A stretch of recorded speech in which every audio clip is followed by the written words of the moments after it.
All right, Mob, welcome back to the 4th and 31 podcast, your one-stop shop for all things college and SEC football. Please hit that like, hit that subscribe, hit the bell so you never miss a minute. I am your host, part of the Killer Bees broadcasting team, the Chad Bolick. Along beside me, the man, the myth, the legend, and the coach, Bo. And so far today, we have the playoff rankings out. This will be week number 2.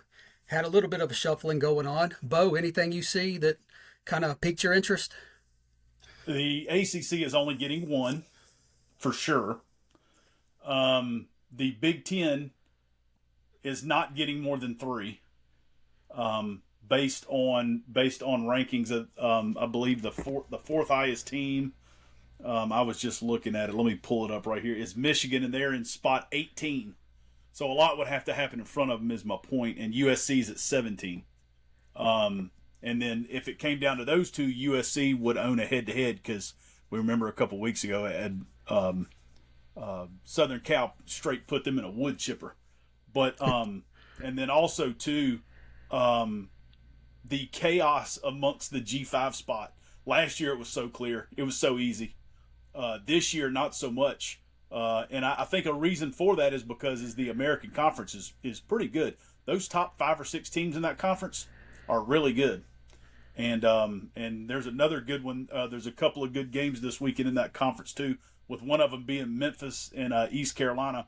Although Memphis probably eliminated themselves last week. Still, I mean, if Tulane takes another loss or somebody else takes a loss, they can still get back in it. So even with 2 losses, some of these teams are still not dead. And then also the inevitability, and again I said this on the last show, there will be a 3-loss team. And the more and more I look at these, there will be a 3-loss team in the mix because you basically have Texas and Oklahoma playing elimination matches this week. If Texas and Oklahoma loses, they would have both 3 losses. And then again, you're looking at another head-to-head matchup where Texas would have beaten Oklahoma. So that game, how large is the Red River rivalry now? Looking, where we're at now, and then looking back, if Oklahoma just handles business, it doesn't matter. They can take a loss to Bama. They could take a loss to Bama this week, and it wouldn't matter. Yeah, I think it's really interesting. You talk about the SEC. I actually have a scenario where they could get 6 teams in. Hate me if you want, Mob. Let us know in the comments if you think that's even possible. But I think there is a slight possibility. Alabama has to win their next 3. If they're 11-1, it doesn't matter what happens in the SEC championship. I think we can both agree they're in, correct?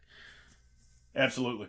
Okay. If Vanderbilt wins out, that would be a win over a ranked Tennessee team. So that'd be another ranked win for them. Hey, and I'll tell you something else, Chad. I hate to cut you off like that. But did you ever think in a day and age you would see Vanderbilt power rated higher than USC and Michigan? Crazy. Oh, there's like a you whole said list. On last week's show, it's a great time to be alive in the SEC.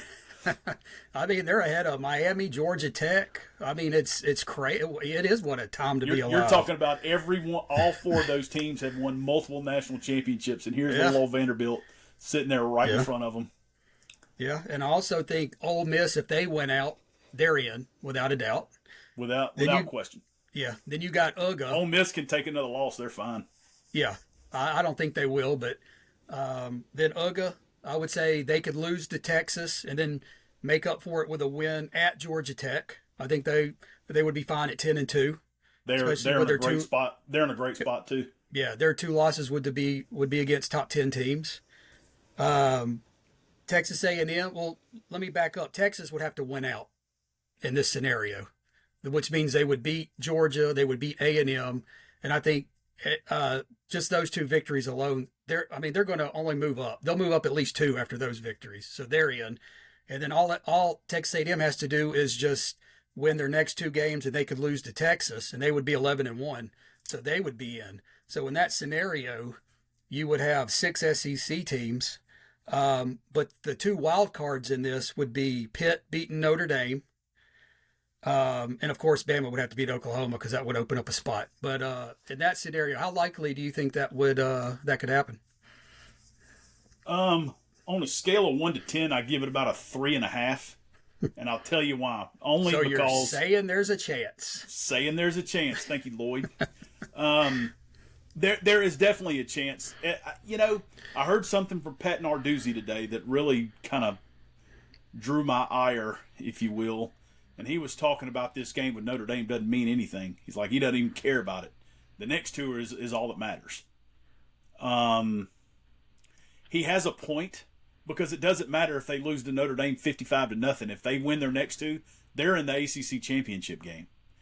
And then from there, they're one game away from being in the college football playoff. So this game to them is not nearly as big as it is to Notre Dame. Notre Dame has to win. I couldn't imagine a 3-loss Notre Dame team with their schedule and who they've played and who they've beaten getting in. Now, I could imagine an Oklahoma with a 3-loss getting in, or a Texas with a 3-loss getting in because of their strength of schedule and who they have beaten. But Notre Dame, I mean, they've only beaten one ranked team all year. So, but I'm pulling for those Pitt Panthers. I would love to see them knock off Notre Dame. Traditionally, that's usually a pretty good game. So we'll see. Now, looking at the rankings, do you see anybody in that 15 to 20 range that you think could sneak up and get in the playoff? I would love to say the Louisville Cardinals, because my wife is from Louisville, and we watch Louisville on a regular basis. I've been to Louisville. I've been to the stadium. I've been on campus. It's an awesome place. And the cool thing about Louisville is if you go down their athletic complex where all the stadiums are, catty-cornered right across the interstate is Churchill Downs, where they run the Kentucky Derby, which is pretty neat. But no, it's a great place, and I would love to see Louisville get in. But I think USC's got a legitimate chance to get in. As much as I dislike Lincoln Riley, as much as I think he is one of the most overrated coaches in the country, as little respect as I have for him as a head coach, I think they have the best chance of getting in of that 15 to 20 range. I don't have any faith and trust in Mario Cristobal and the Canes. Georgia Tech they've really been leaking oil the last couple weeks, and they still get a game with Georgia. 2-loss Georgia Tech is probably not getting in, unless of course they get into the ACC championship game and win. But I mean, there's like a 5-way tie with everybody having at least one loss, and one of those teams is Duke, who's already lost 4 games and got housed by UConn. Well, they didn't get housed, but they lost to UConn last week. So I think that tells you the strength of the ACC and kind of the fact that the highest rate.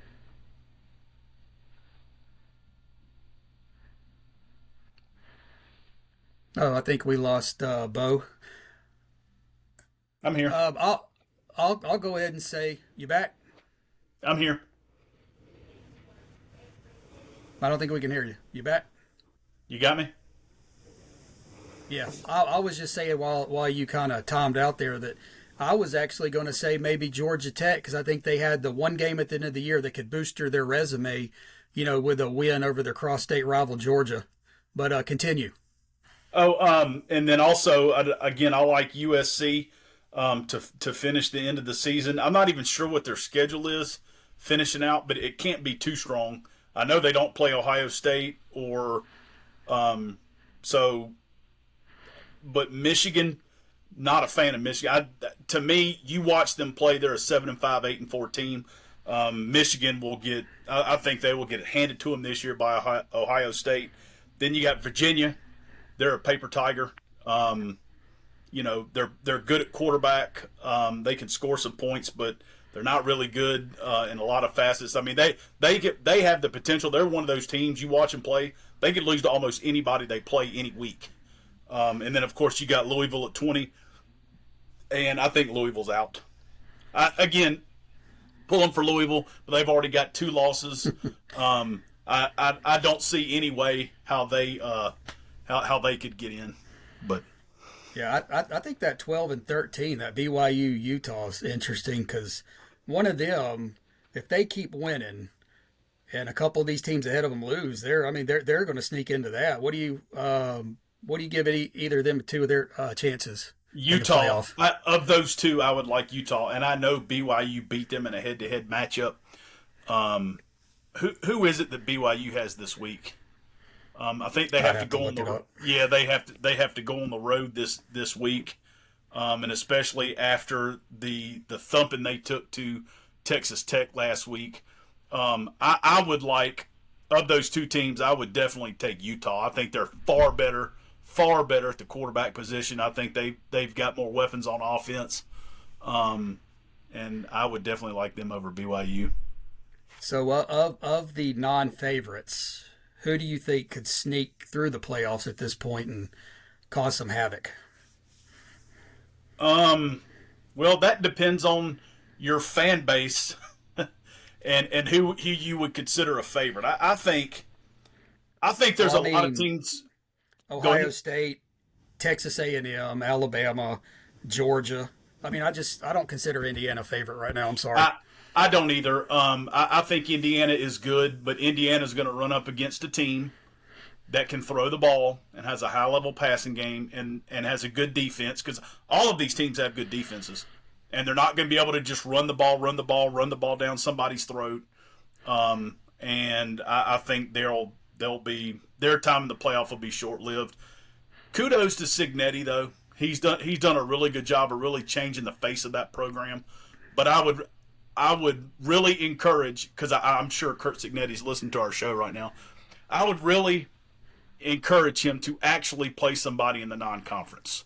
Oh, it's horrible. That non-conference schedule was horrible. Their best non-conference game is Kennesaw State. What, in Old Dominion? Well, Kennesaw's actually got a chance to win CUSA. That's why I know you're kind of making a joke there. But Old Dominion, I don't really think they have a shot to win the conference. But I think Kennesaw has a pretty good shot to win Conference USA. That's the only reason I said them. But one team that's kind of not in that pole position, so to speak, I really like Ole Miss because I love Chambliss. I love the head coach. I don't like the noise coming out of Ole Miss with all the distractions, but it hadn't bothered Lane a bit. That they have not missed a beat at Ole Miss. They're just going business as usual. It hasn't affected them a bit. The talk of him leaving. I heard a report today that Lane Kiffin to the Giants. Okay. I also heard in the same breath Lane Kiffin to Florida. So take that with what you will. Another team I really like, and I know this is going to ruffle some feathers.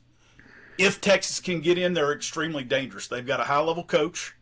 They've got NFL players all over the place. Like, what I'm saying is nobody would want to play them. That would not be a fun matchup, especially if they're sitting there at like 10 or 9, and then they got to play one of these higher-ranked teams, a team that they probably have more overall talent than. They've had some problems on offense, and we all know the struggles that Arch has had. But I wouldn't want to face Texas in an early round matchup like that. Like, you remember how, like, Ohio State, how they kind of faltered at the end of last year. They kind of limped in, and then all of a sudden they kind of got it together, and then they were great in the playoffs. But them, and then also too, again, this is going to sound a little crazy, and I'm going to go a little off on a team that's not even in right now. But again, Southern Cal, because they have a really good quarterback. They have a good enough defense, and they do have some weapons on offense, and they would be a tough draw for anybody as well.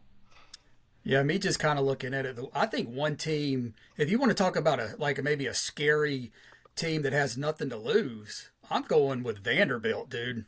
I mean, that's like the perfect team. They literally have no history of football. What do they have to lose going in there playing, just letting it all hang out? I mean, that would be a game I think they would do all kinds of trick plays, and they would probably be on the road, so that's even more of nothing to lose. What do you think about Vandy?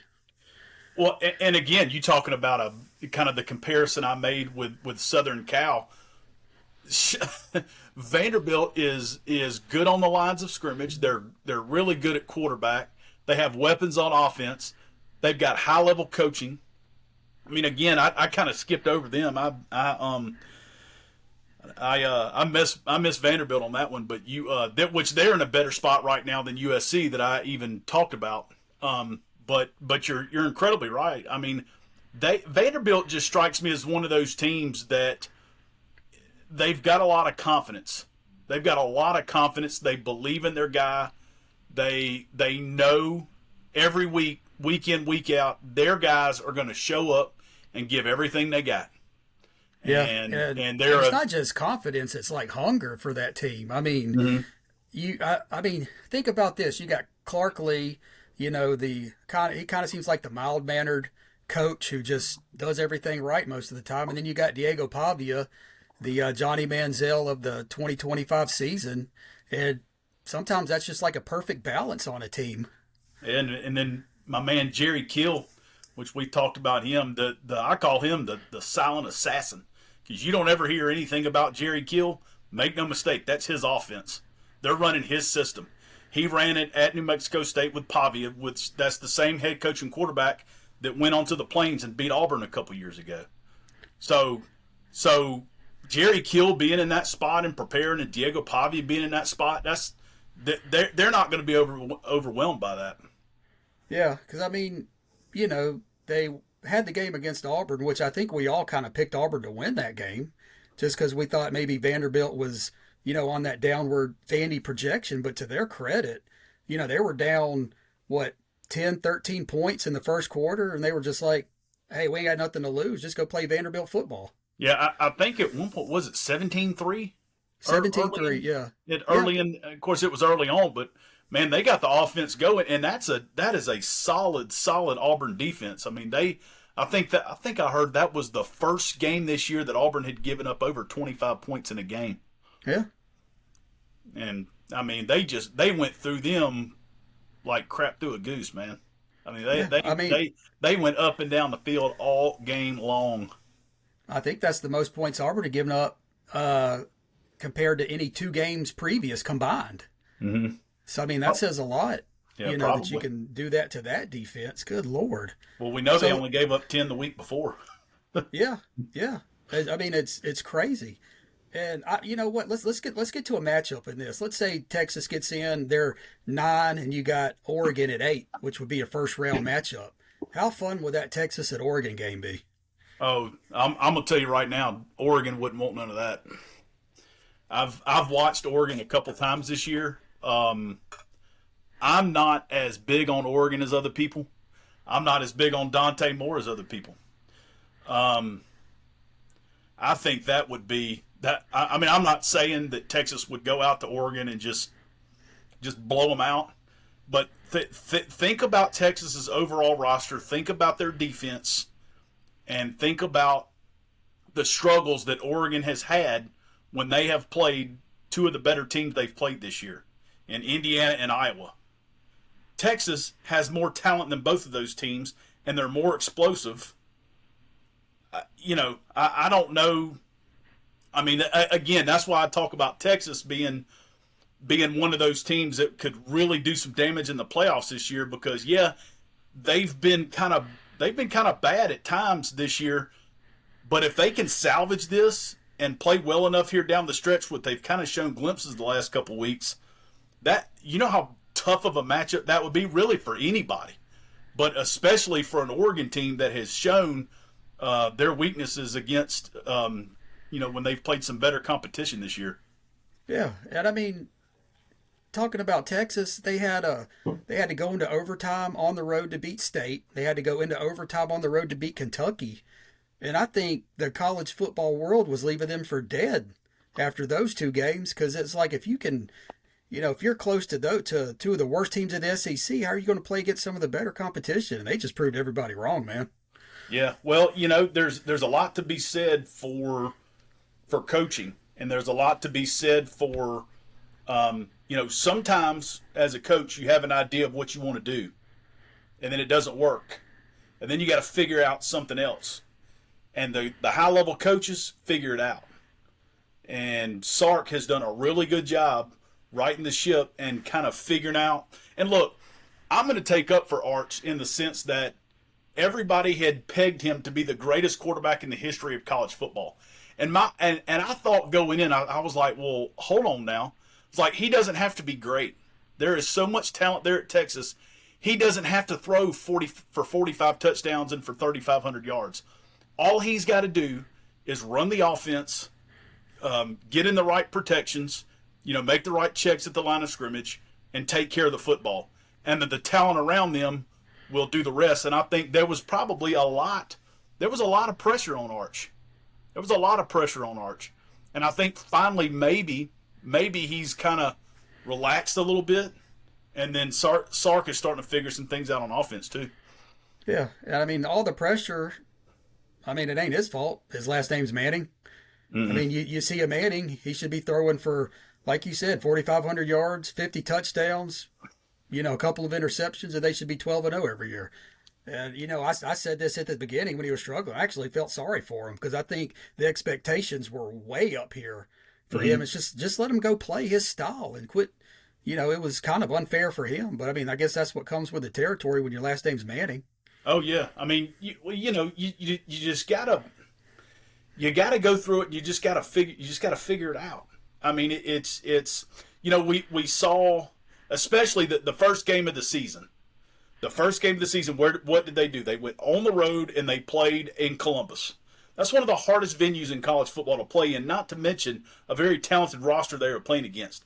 And because Texas didn't win that game, and he struggled for much of the game, everybody acted like, I was like, oh my God, he was completely awful. They were down 7 points and they had the ball on the move. Yep. Everybody acted like they went in there and they got beat 45-7. Yeah, and it wasn't like Ohio State played good. Right. They held Ohio State to 200 yards of offense. There were large stretches of that game, I felt like, because I watched that game from start to finish, that I felt Texas really was outplaying Ohio State and had the game in hand. They just missed a throw. They couldn't convert here. They had 5 possessions that crossed midfield in that game. They got no points. They had 2 goal-to-go. Texas had 2 goal-to-go situations where they didn't get any points. And again, that's inexperience and lack of execution. That's not a lack of talent, guys. So, and I just think when they kind of started off rough, and then they never really were able to get into a groove where maybe if they had an Indiana schedule, and he was able to go out, some cupcakes, and he was able to go out and get comfortable. And I just think from the jump and all the noise in the offseason, he's probably finally now settling down and getting into his groove. Yeah.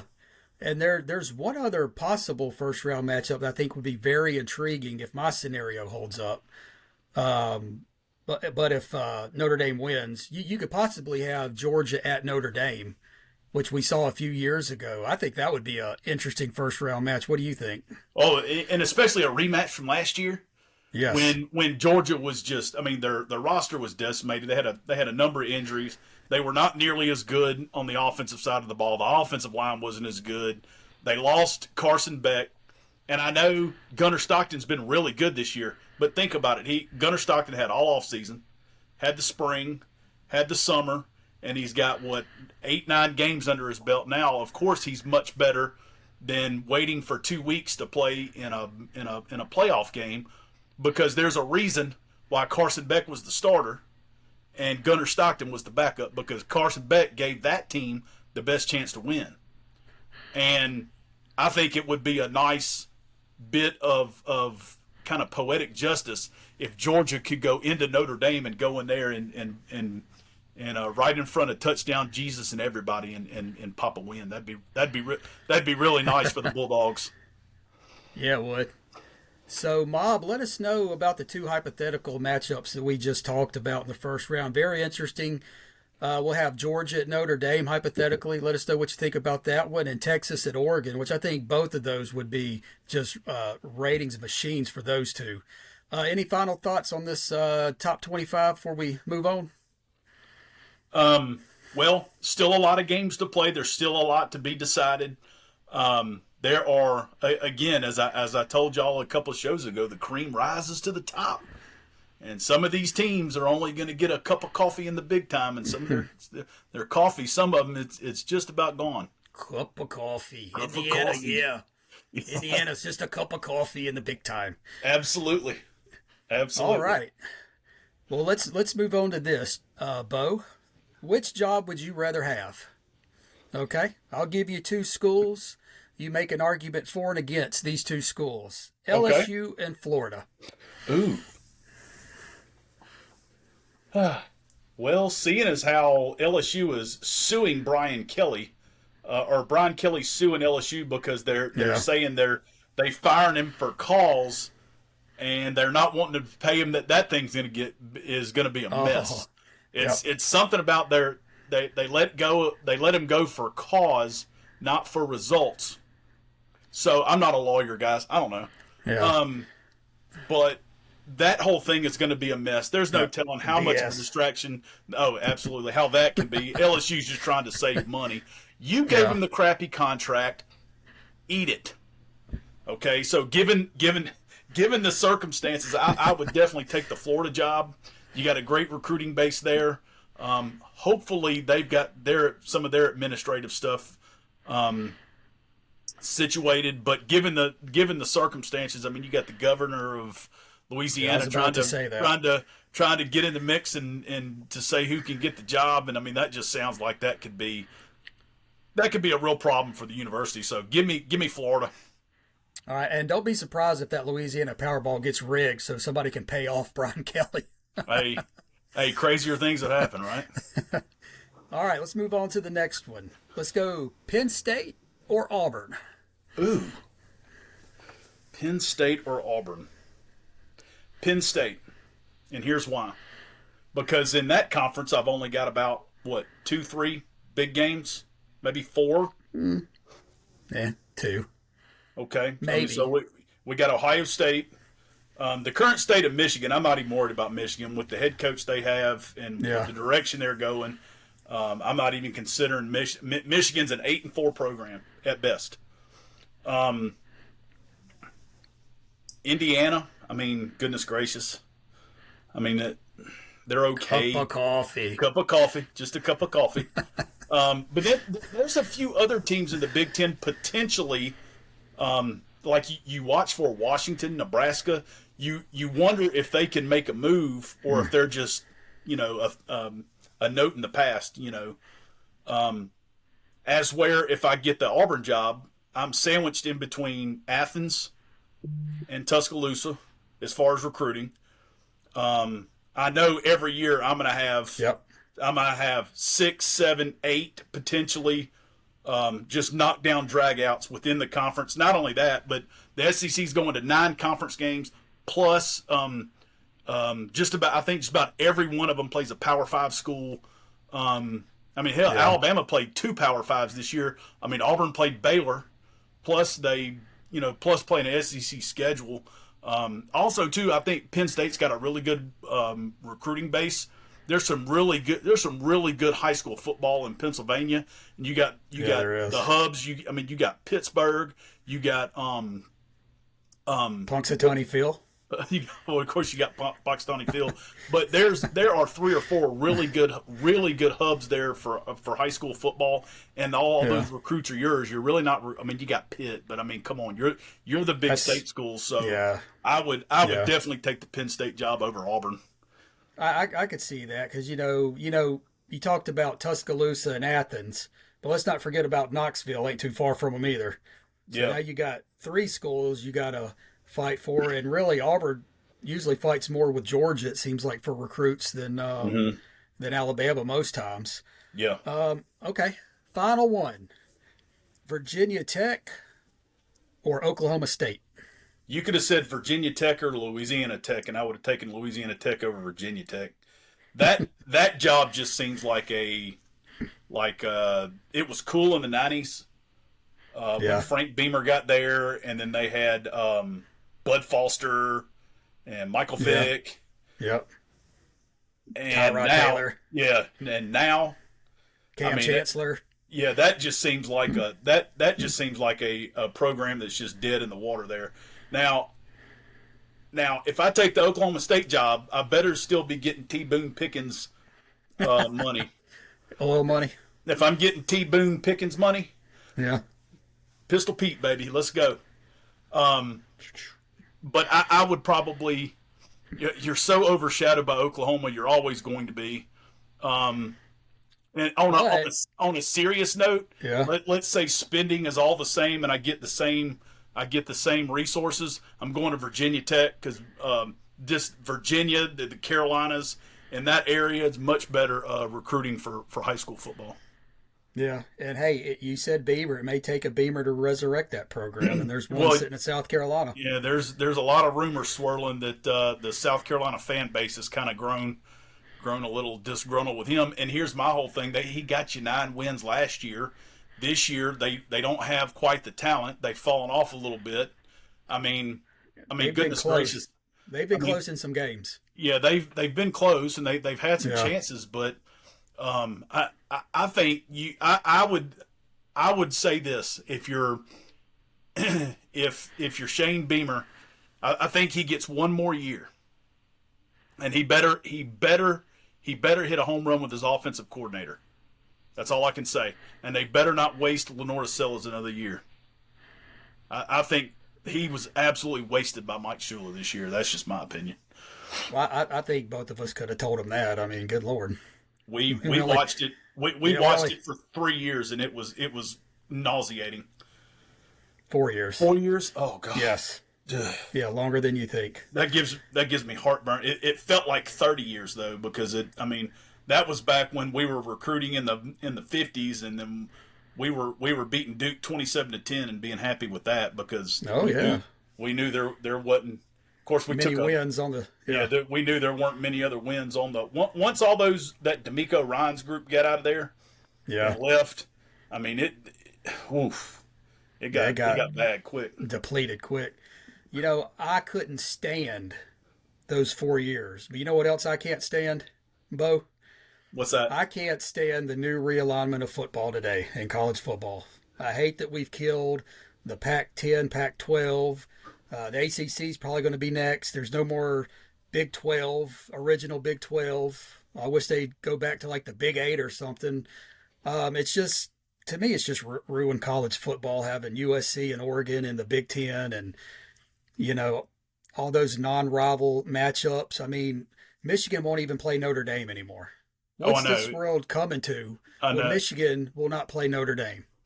I know. It just feels like, going back to what you said about the Pac-12, I mean, USC blew that whole thing up.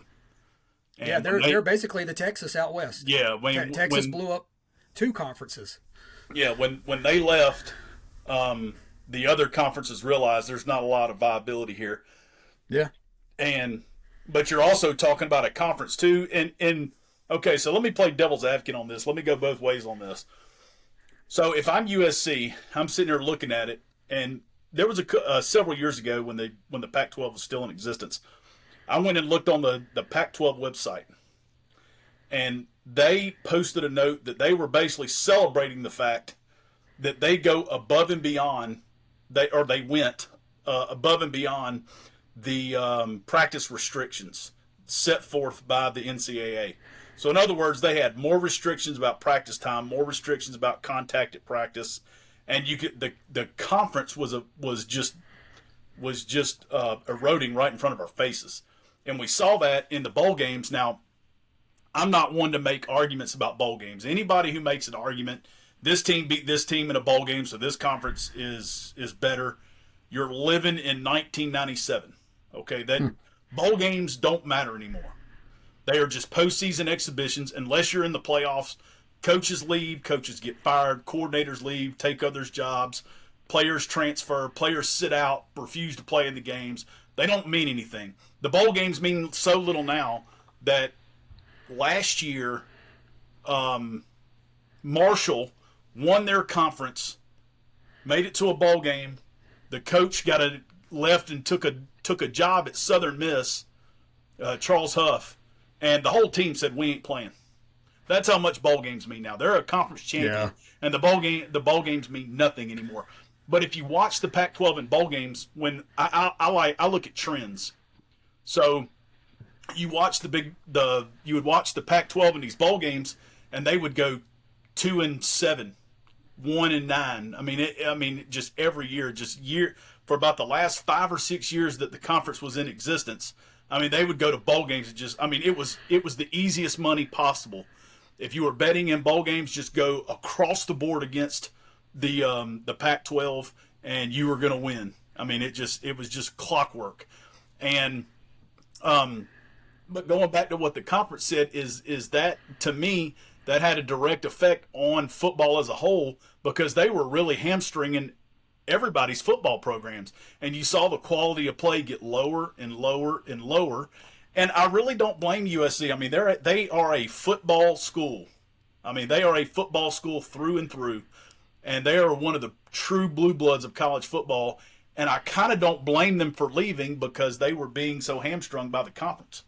On the other hand, you look at it and you say, well, okay, we're the gold standard out west. We're the best program out west. We've got the best, some of the best recruits in the entire country, and we're just going to keep hammering these teams out here, and we'll go play a big game here and there, and we'll be the big dog on the west of the Rocky Mountains, and we'll keep up the status quo for the conference.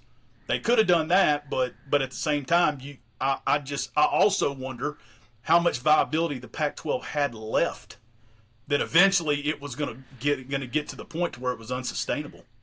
Yeah. Well, if you look at the rankings now, and you would have added to the Pac-12, you could have easily had number 12, BYU, number 13, Utah, 17, USC. You would have had some teams in there. Yeah. Oregon, number 8. You would have had 1, 2, 3, at least 4 in the top 17. Mm-hmm. So, but it's just, it's not college football. I sound like the old man yelling at the clouds.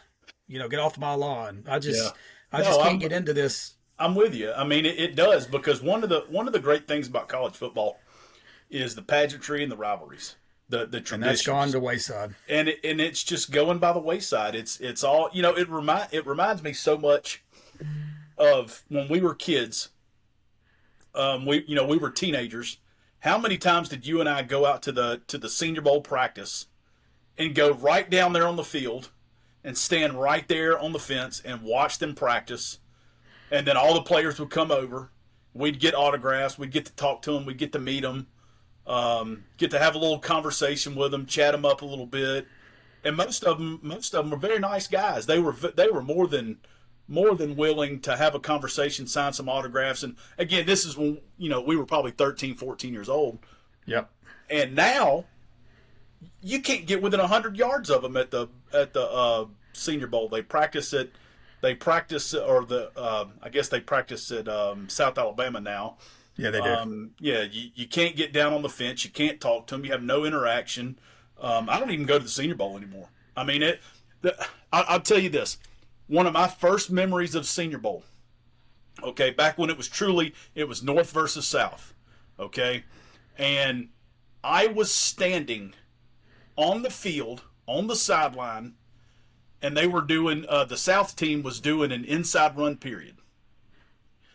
And the entire offensive line was nothing but SEC.